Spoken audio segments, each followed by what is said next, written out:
नमस्कार जन उत्तराखंड में आपका स्वागत है। मैं हूं आपके साथ भानु दीक्षित। सबसे पहली नजर हेडलाइंस पर। कर्तव्य पथ पर गणतंत्र दिवस परेड में उत्तराखंड का परचम झांकी ने प्रथम स्थान पाकर बनाया इतिहास। सीएम धामी ने प्रदेशवासियों को दी बधाई।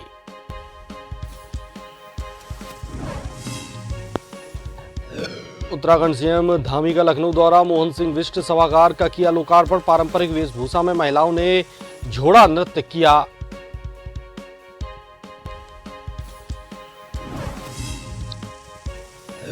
उत्तराखंड के जोशीमठ मामले में आरोप प्रत्यारोप का दौर। बीजेपी अध्यक्ष महेंद्र भट्ट ने आंदोलन के पीछे चीनी ताकतों का बताया हाथ। वामपंथी संगठन मामले में सक्रिय, आंदोलन के पीछे चीनी हाथ। चारधाम यात्रा की तैयारियां तेज। अप्रैल माह से होगी शुरू। मंदिर समिति ने कपाट उद्घाटन की तिथि भी तय की। भव्य बनाने में जुटा प्रशासन। सभी यात्रियों का होगा स्वास्थ्य जांच।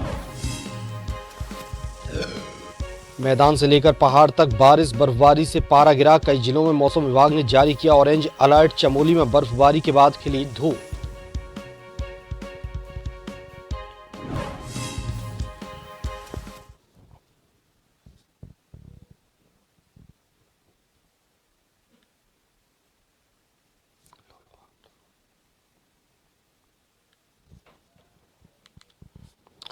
और खबरें विस्तार से। गणतंत्र दिवस परेड को अभी तक राजपथ के नाम से जाना जाता था, लेकिन इस वर्ष उसका नाम बदलकर कर्तव्य पथ रखा गया है।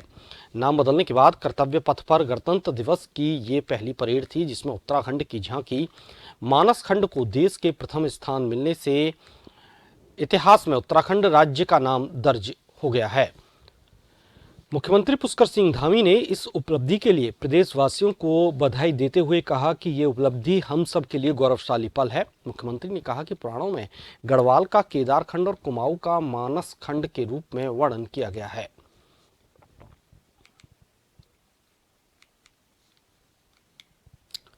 जोगेश्वर मंदिर की बहुत धार्मिक मान्यता है। झांकी का विषय मुख्यमंत्री पुष्कर सिंह धामी ने सुझाया था। झांकी निर्माण की गंभीरता का अंदाजा इस बात से भी लगाया जा सकता है कि जब दिल्ली कैंट में झांकी का निर्माण किया जा रहा था तो मुख्यमंत्री पुष्कर सिंह धामी ने झांकी का निरीक्षण करते हुए झांकी को उत्कृष्ट एवं राज्य की संस्कृति के अनुरूप निर्माण के लिए सूचना विभाग के संयुक्त निदेशक नोडल अधिकारी KS चौहान को निर्देश दिए थे और झांकी के कलाकारों से मिलकर उनको शुभकामनाएं भी दी थीं।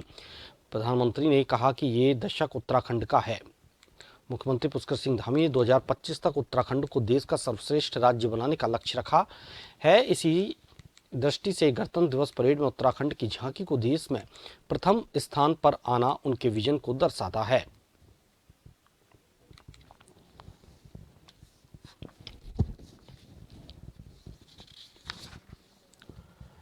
लखनऊ में उत्तराखंड महापरिषद के नवनिर्मित मोहन सिंह विष्ट सभागार का सोमवार को उत्तराखंड के सीएम पुष्कर सिंह धामी ने लोकार्पण किया। इस मौके पर कामना विष्ट के निर्देशन में उत्तराखंड का छोलिया नृत्य प्रस्तुत किया गया। पारंपरिक वेशभूषा में महिलाओं ने झोड़ा नृत्य प्रस्तुत किया। उत्तराखंड महापरिषद के अध्यक्ष हरीश चंद्र पंत ने पुस्तकालय के जीर्णोद्धार, अतिथि गृह और कुमाऊनी, गढ़वाली और जूनसारी लोक कला अकादमी की स्थापना के लिए उत्तराखंड के मुख्यमंत्री पुष्कर सिंह धामी से सहयोग मांगा था। इस मौके पर विभिन्न सांस्कृतिक कार्यक्रमों के माध्यम से और उत्तराखंड की लोक कलाओं विधाओं का विकास, संवर्धन और संरक्षण कर रही हैं।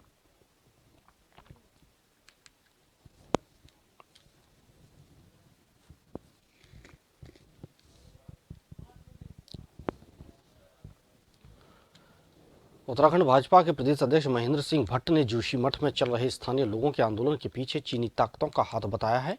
प्रदेश अध्यक्ष भट्ट ने वामपंथी संगठन CPI और आइसा पर लोगों को आंदोलन के लिए उकसाने का आरोप लगाया है।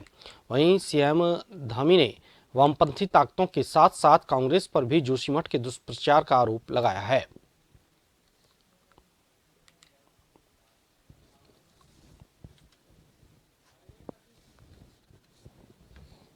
उसमें भी विभिन्न प्रकार से अड़ंगा लगाने का काम कर रहे थे, जिनके लिए भारत, उत्तराखंड और यहाँ की जनता का हित कभी भी प्रथम स्थान पर नहीं रहा है, जो केवल विरोध के लिए विरोध करते हैं।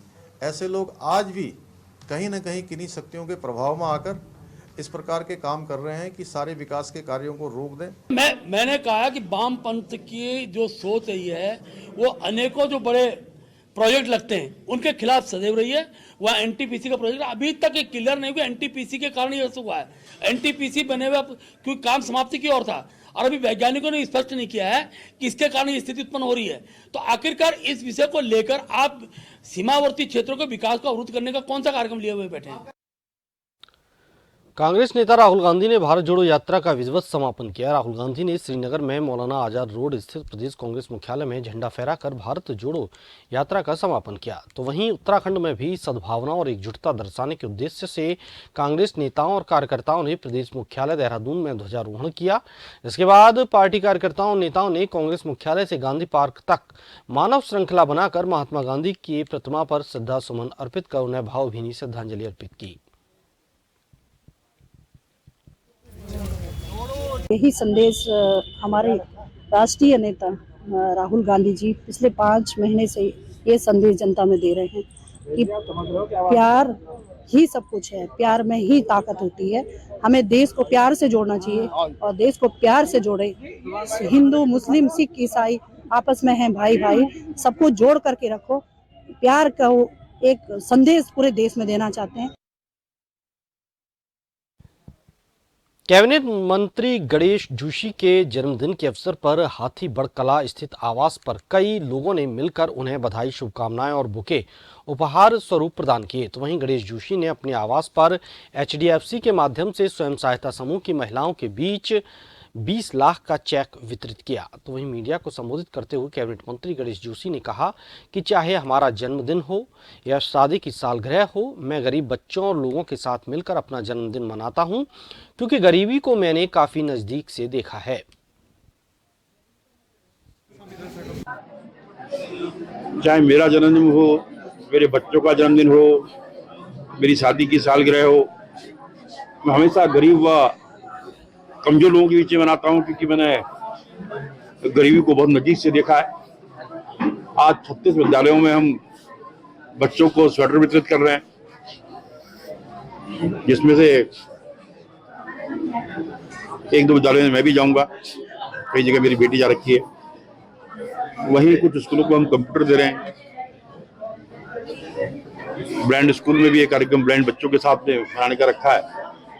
और आज एचडीएफसी के माध्यम से जो हमारे स्वयं सहायता ग्रुप की बहनें हैं, जो अपना रोजगार करना चाहती हैं, अपने पैर पर खड़ा होना चाहती हैं, लगभग 20 लाख रुपए के चेक एचडीएफसी के माध्यम से आज मैंने यहाँ पर वितरित किए हैं।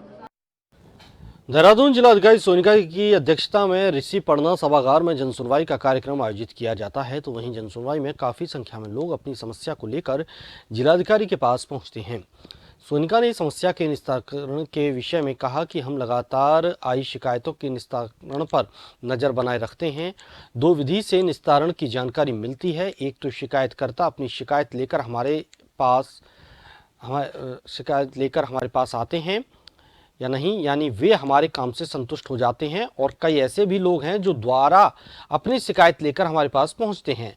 तो हमारा ये काम होता है कि हम फिर से उसी कंसर्न अधिकारी या डिपार्टमेंट को ये कहते हैं कि इसकी बात सुनी जाए और जल्द से जल्द इसका समाधान निकाला जाए।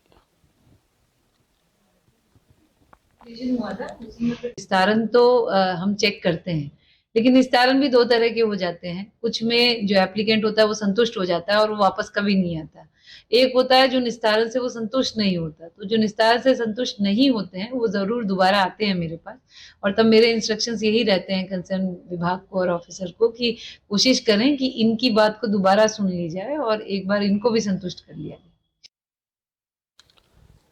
परिवहन निगम के कर्मचारी हड़ताल पर हैं और 31 जनवरी की रात से चक्का जाम भी करने वाले हैं। इसके मद्देनजर परिवहन विभाग ने अपनी तैयारियां पूरी कर ली हैं। देहरादून आरटीओ सुनील शर्मा ने मीडिया से बातचीत में बताया कि इसके लिए 3 क्षेत्र बांटे गए हैं। पहाड़ी, मैदानी और अन्य राज्यों में जाने वाले यात्रियों को किसी भी दशा में आवाजाही में किसी भी दिक्कत का सामना नहीं करना पड़ेगा।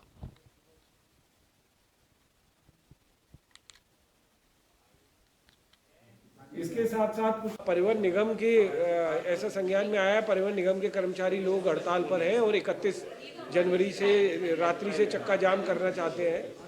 तो उसके लिए हम लोगों की पूरी तैयारी है और हमने 3 क्षेत्र बांटे हुए हैं, एक पहाड़ी क्षेत्र, दूसरा मैदानी क्षेत्र, तीसरा अदर राज्यों में जाने वाले, उनके लिए हमने पर्याप्त बसों की व्यवस्था कर रखी है। किसी भी दशा में आम जनता को बस के लिए परेशान या आने जाने के लिए परेशानी नहीं होने दी जाए। फिलहाल यहाँ रुकेंगे एक छोटे से ब्रेक के लिए।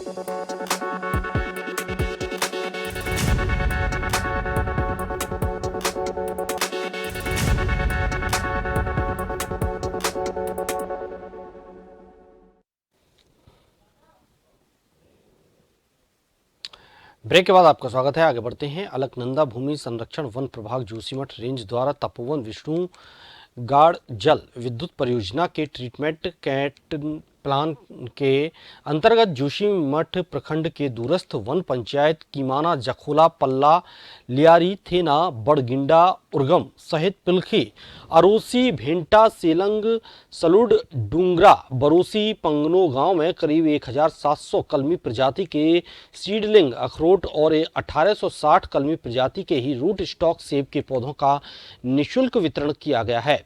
वन क्षेत्राधिकारी अलकनंदा भूमि संरक्षण जोशीमठ रेंज प्रताप सिंह बुटोला ने बताया कि कैट प्लान के तहत अलकनंदा वन प्रभाग जोशीमठ द्वारा क्षेत्र के दूरस्थ वन पंचायतों के उन्नतशील काश्तकारों को ये फलदार पौधे निःशुल्क दी जा रही है ताकि ग्रामीणों की आजीविका में कुछ सुधार आ सके।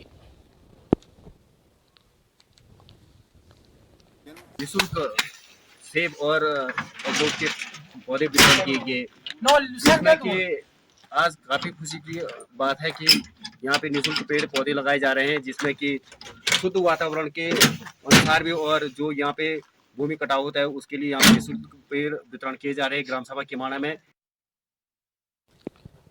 जोशीमठ मारवाड़ी होटल के ठीक समीप गुजरती है बद्रीनाथ बाईपास सड़क और ठीक उसी बद्रीनाथ बाईपास सड़क के किनारे पर गौरंग वार्ड मौजूद है और ठीक इसी गौरंग वार्ड में एक महिला स्वास्थ्य सामुदायिक केंद्र वर्षों पहले बनाया गया था। जो महिला स्वास्थ्य सामुदायिक केंद्र वर्षों पहले ही बंद हो गया था और आज तक नहीं खुल पाया है। बड़ी बात तो यह है कि ये महिला स्वास्थ्य सामुदायिक केंद्र वर्षों पहले जोशीमठ नगर के साथ साथ जोशीमठ नगर के आसपास गांव के महिलाओं के लिए काफ़ी वरदान साबित हुआ करता था, लेकिन विगत कई वर्षों से ये महिला स्वास्थ्य सामुदायिक केंद्र बंद पड़ा है, जिस कारण जोशीमठ नगर के साथ साथ अन्य ग्रामीण इलाकों के दूर दराज के रहने वाले महिलाओं को भारी दिक्कतों का सामना करना पड़ रहा है। और बड़ी बात तो ये है कि ये महिला स्वास्थ्य सामुदायिक केंद्र अब धीरे धीरे खंडहर में तब्दील होने जा रहा है, जिसे लोग अब भूत बंगले के नाम से पुकारते हैं। हमको बहुत परेशान है सर, ये मोहल्ला में बदबू जाता है, एक दो हफ्ते तक यहाँ डेढ़ बड़ी रहता है, परेशान है। यहाँ तो लेडीज हॉस्पिटल थी, अब ये भी बंद कर रखा। हम ये गांव वालों को कितने परेशान हो रखा, बहुत परेशान हो रहा। अब बुढ़े हैं, खाटे हैं, बच्चे हैं, कहाँ ले जाए, कहाँ जाए हम। जब यहाँ हॉस्पिटल बंद कर दिया गया है तो मोर्चरी किस बेस पे बनी है यहाँ, या तो ये लोग हॉस्पिटल को दोबारा चालू करें यहाँ पे और तब उसके बीच बनाए मोर्चरी, तो उसके लिए वो हो सकता है। लेकिन ये बिना हॉस्पिटल के मोर्चरी यहाँ पे अकेले वहाँ पे क्यों बनाया है, बीच दो गाँव के बीच में क्यों बनाया है। ये हॉस्पिटल इनका 1 किलोमीटर दूर रह गया और मोर्चरी 1 किलोमीटर गांव के अंदर बना रखी है और दोनों रास्ते बंद कर रखे। या तो यहाँ स्टाफ क्वार्टर बनाए या तो यहाँ हॉस्पिटल बनाए ये लोग, तब जाके मोर्चरी को यहाँ पर रखे, नहीं तो वरना मोर्चरी को हटा दें यहाँ। उत्तराखंड बीजेपी के 2 दिवसीय प्रदेश कार्य समिति में पार्टी के आगामी कार्यक्रमों को तय किया गया है, जिसके आधार पर संगठन की तैयारियां की जाएंगी। इस संबंध में बीजेपी प्रदेश मीडिया प्रभारी मनवीर सिंह चौहान ने जानकारी देते हुए बताया कि ये हमारी रूटीन बैठकें हैं। जैसे ही हमारी केंद्र कार्य समिति की बैठक संपन्न हुई, उसके बाद सभी प्रदेशों में प्रदेश कार्य समिति की बैठकें हो रही हैं, जिसके तहत हमारे राज्य में भी कार्य समिति की बैठक कल संपन्न हुई है, जिसमें केंद्र की भांति तमाम राजनीतिक प्रस्ताव पास किए गए और संगठन के आगामी कार्यक्रम भी तय किए हैं, जिसमें अब जिला कार्य समिति होगी और मंडल कार्य समिति की बैठकें होंगी, जिसमें केंद्र और राज्य सरकार की महत्वाकांक्षी योजनाओं को जन जन तक पहुंचाने को लेकर रूपरेखा तैयार कर संगठन कार्य करेगा। जिला कार्य समिति की बैठकें होना सुनिश्चित हुई हैं। उसके बाद हमारे 270 मंडल हमारे प्रदेश के अंदर जो बने हैं, उन मंडलों में मंडल कार्यकारिणी की बैठकें सुनिश्चित होनी है और उसमें हमारी जो योजनाएं, प्रदेश सरकार और केंद्र सरकार की योजनाएं और जो हमारे संगठन के जो कार्यक्रम सुनिश्चित किए गए हैं आगे के लिए, किस प्रकार से कब कब हमारे के कार्यक्रम संगठन के चलने वाले हैं, उसकी जानकारी बूथ स्तर तक बूथ कार्यकर्ता को पहुंचाए जाने का इसमें तय किया गया है बैठक में।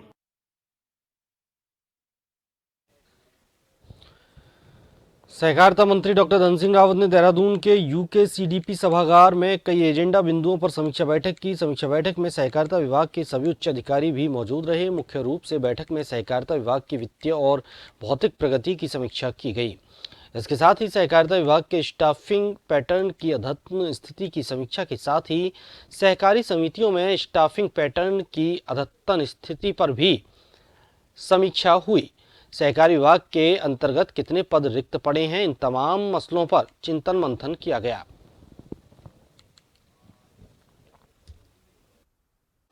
पूरे प्रदेश में हम 1200 स्थानों पे एक वित्तीय जन जागरूकता गोष्ठी करने जा रहे हैं किसानों के साथ में, और उनको ये बताया जाएगा कि कोऑपरेटिव सेक्टर में हम क्या क्या कर रहे हैं, नाबार्ड की क्या क्या योजनाएं हैं, भारत सरकार की कौन सी योजनाएं हैं, हमको जो है जो बीमा योजनाएं, इनकी सारी जानकारी वहाँ किसानों को दी जाएगी। दूसरा बड़ा काम ये हो रहा है कि हम अपने जितने डीसीबी हैं और राज्य सहकारी बैंक हैं वहाँ नेट बैंकिंग को भी ला रहे हैं, वहाँ पे हम मोबाइल बैंकिंग को।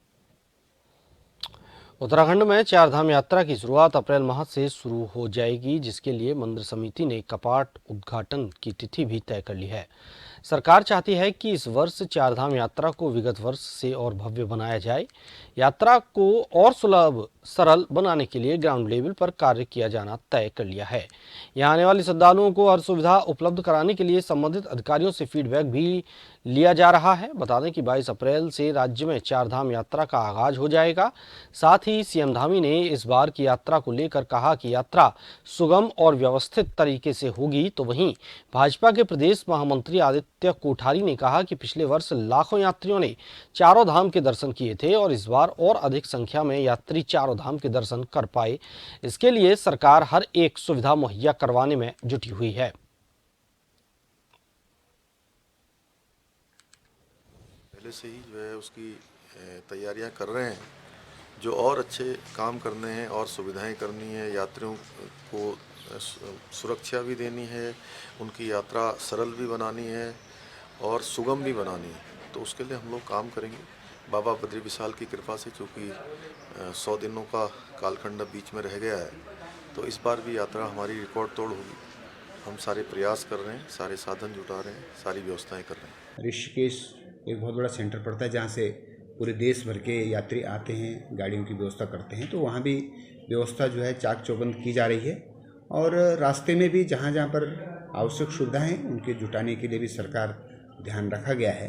पर्यटन विभाग है और भी सारे विभाग हैं, आपस में सामंजस्य बनाते हुए, गृह विभाग है, सब आपस में सामंजस्य बनाते हुए और वो यात्रा की तैयारी में जुटे हुए। जिस प्रकार से रैणी में आपदा आने के बाद सरकार ने आंख में पट्टी बांध ली थी, उसी प्रकार से कर्णप्रयाग, रुद्रप्रयाग और पूरे तमाम क्षेत्रों में जहां जहां इस समय क्रैक्स आने के मामले हैं, भू धसाव के मामले हैं, वहां सरकार या तो सूचना छुपा रही है या।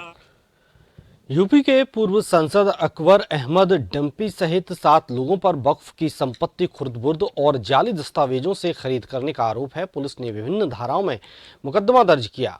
वक्फ अधिनियम के तहत केस दर्ज किया गया है। उत्तराखंड वक्फ बोर्ड के अध्यक्ष शादाब शम्स ने कहा कि विसारतगंज रामगढ़ में वक्फ की 28 एकड़ जमीन, जो लगभग 100 करोड़ रुपए से ज्यादा की कीमत की है, जमीन वक्फ के नाम पर रजिस्टर्ड है। देखिए, उत्तराखंड की धामी सरकार 0% टॉलरेंस ऑन करप्शन की सरकार चला रही है, जिसमें वक्फ बोर्ड की अकूत संपत्तियों के ऊपर भू माफियाओं के, वक्फ माफियाओं के नाजायज कब्जे मौजूद हैं। उनके खिलाफ सख्त कार्रवाई करते हुए वक्फ बोर्ड ने लगभग 1 दर्जन से अधिक धाराओं में कांग्रेस के वरिष्ठ नेता, जो बहुत बड़े कद के नेता माने जाते हैं, लोग उन्हें डॉन के नाम से जानते हैं, ऐसे व्यक्ति अकबर अहमद डंपी ने 28 एकड़ से अधिक संपत्ति के ऊपर रामगढ़, नैनीताल में कब्जा किया हुआ था, उनके ऊपर 420 सहित 1 दर्जन से अधिक धाराओं में वक्फ बोर्ड ने मुकदमा कायम करा दिया है और बहुत जल्द हमें उम्मीद है कि उनकी गिरफ्तारी होगी और वो जो वक्फ की संपत्ति है वो वक्फ को मिलेगी। काशीपुर में कोतवाली क्षेत्र में पड़ोस में रहने वाले 2 परिवारों के बीच हुए विवाद में एक अधेड़ महिला की मौत हो गई। सूचना मिलने पर मौके पर पहुंची पुलिस ने मृतका के शव को कब्जे में लेकर पोस्टमार्टम के लिए भेज दिया। पुलिस अभी मृतका के परिजनों की तरफ से तहरीर आने का इंतजार कर रही है और तहरीर आने के बाद ही कार्रवाई के बाद की बात कह रही है।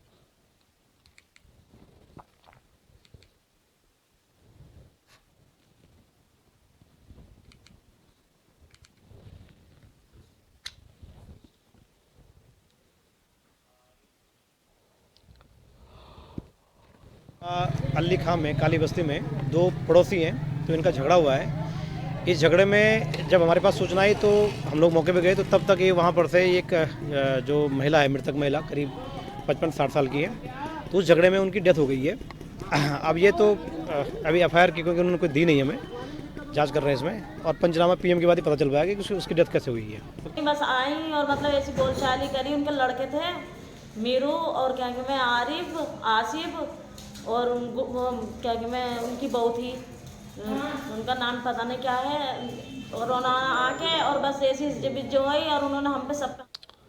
उत्तराखंड के उत्तरकाशी में आवासीय भवन में आग लगने से 4 मकान जलकर राख हो गए। गीठ क्षेत्र में एक बार फिर से एक और बेहद खतरनाक भीषण आगजनी की घटना हुई। मामला तहसील बड़कोट के राना गांव में अचानक मध्यरात्रि करीब 1 बजे से 4 बजे के बीच की ये बताई जा रही है। अग्निशमन बचाव दल पहुंचने से पहले ही मकान पूरी तरह जलकर खाक हो चुके थे। मकान में रहने वाले लोगों ने अपनी जान बचाई। आग लगने के कारणों का पता नहीं चल पाया है। इसी के साथ इस बुलेटिन में फिलहाल इतना ही। नमस्कार।